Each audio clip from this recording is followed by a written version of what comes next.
just before I do the eye, let me just say that I had a look at the carving and I thought this cut here looked too much like a smile, so I've softened that all off and I've made that a much lighter little cut at the bottom of the jowl here.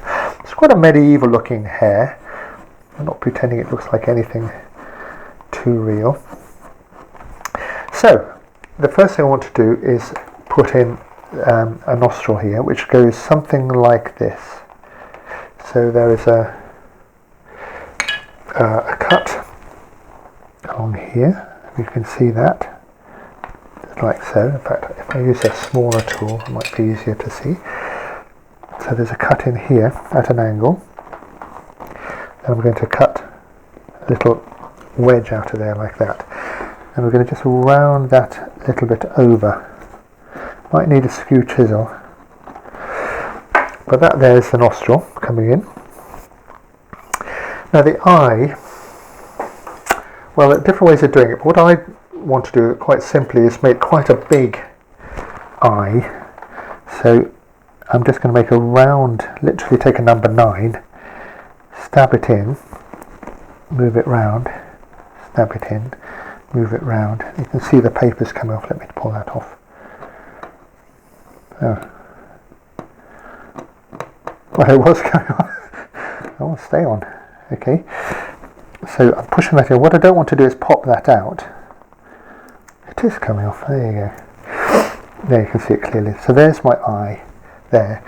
And I'm going to create a bit of a shadow. I'm taking a little bit of wood off here. This isn't quite the right tool. I really want something a bit more bent, but I don't have it to hand at the moment, so this one will do. I'm just going to use that corner to just take some of that out over there. So I've got a nice sharp shadow there. And over here.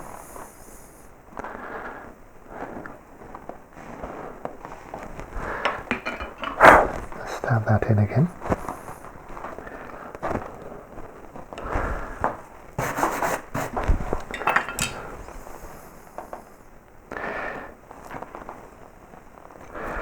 Then we're going to create the eyebrow with a sort of gouge across here. So again, a simple cut straight down like this, hard with that corner coming out to nothing. And then let's put a cut in this way. Take this little bit of wood out.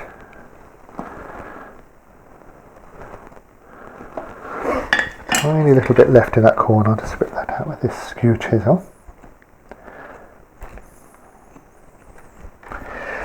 And then to create a pupil, what I'm going to do is I'm actually going to punch into this end. Quite literally just punch this, and I've made this punch here. And what you want is a very hard edge. You don't want a soft one that'll compress them. So what I want to do is actually come right in here. So the hare's looking forward. Let's punch that in like that. So that's basically the eye. So I'm now going to just clean up this surface, and then that'll be the eye finished.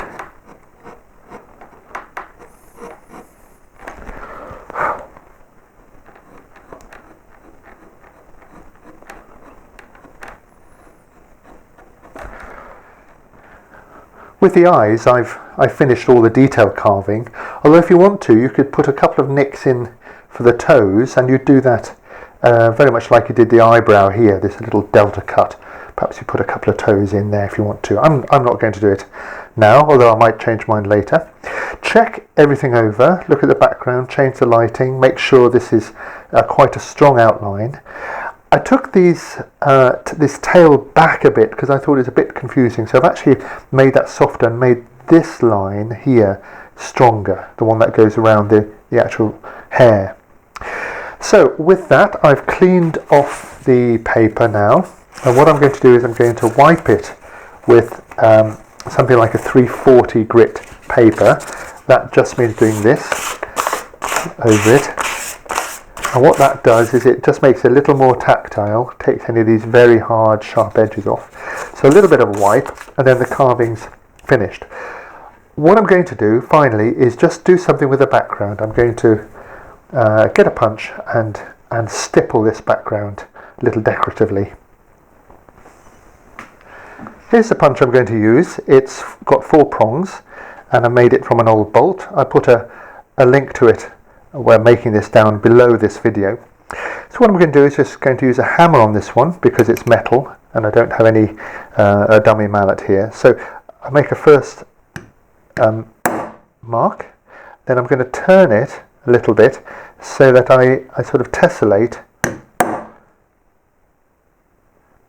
these marks. So I try not to be equal, I try not to put anything in a straight line. Line it up like this. So I just move my way around here.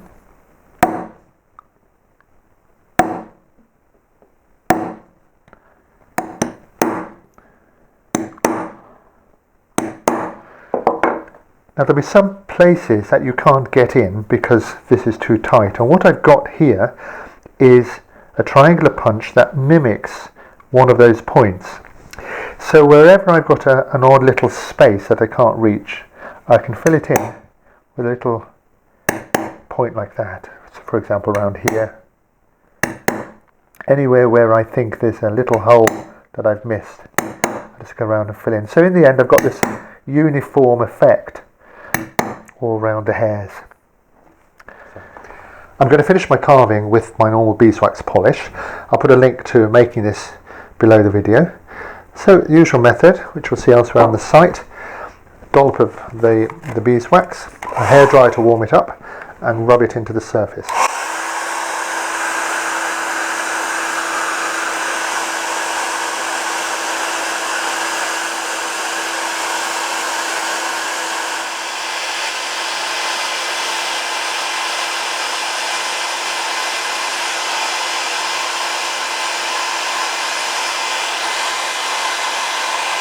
So you can see the beeswax melting, and I'll take off excess with my cloth, and I'll keep working this, and I'll make sure that I've got all those bits out of, you know, the little stippling here. And then I'll also go on the outside, of course, and around the edges.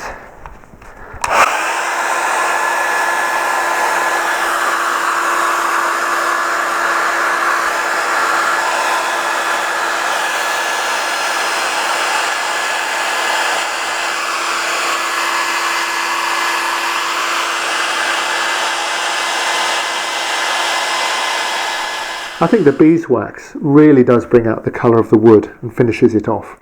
It's a little sticky to begin with as the turpentine evaporates, but when it gets touch dry you can take a nice clean cotton rag and really buff the thing up, get a little polish on it. I think the stippling looks really great and I'm very pleased with that. So there we are, the 3 hairs.